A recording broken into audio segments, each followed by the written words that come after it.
Jason with Bashing RC 24/7. We got my L969/L959 Truggy conversion out, and I wanted to show you guys, what I did to, to make this. It's pretty simple. Aside from the brushless system, which is not what comes standard, but you can buy the L202. But I would suggest to anyone to not buy that. It's overpriced.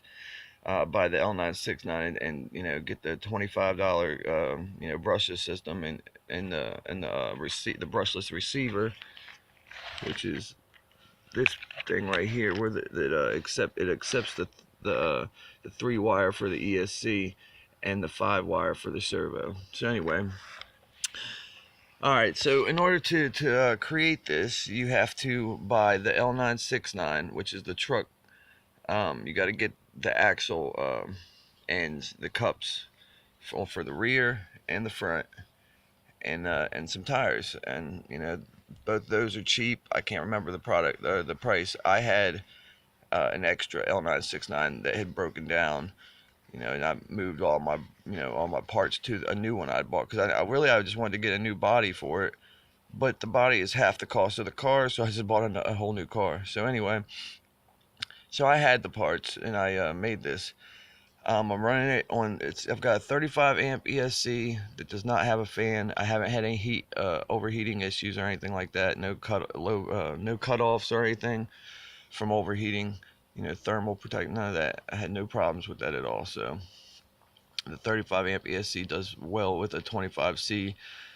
With, I think, 22 milliamp hour 3-cell LiPo, which is the other thing I had to customize in order to get the fit. I had to trim out the battery compartment back there. I trimmed it.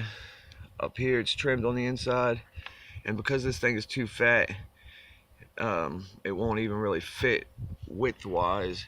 So I had to, I know that looks pretty shitty, but it works, and it keeps the battery in there.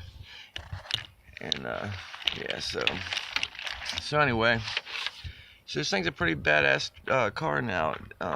Once I can, at some point, I'm gonna figure out a rear wheel drive gearbox, that I can customize, fit into these L969, L959s, and the like, because if we can get that taken care of, this would be a fucking awesome truck, car, whatever you want to call it. So I mean, it's already awesome as it is. It just it goes through gears. So I mean, they're cheap, but sometimes what happens is the motor gets really hot. You want to watch the temp on this, because if it does get hot, it'll start chewing right through right here where the pin goes in to hold the spur gear. Yeah, it'll start. You'll see mine actually has like a ring around it from where the spur gear was like wearing a hole in it, I guess from overheating. So anyway, so yeah, that's about it. This thing's pretty badass. I like it.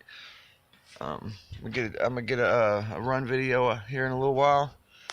So like, comment, subscribe, and see you next time.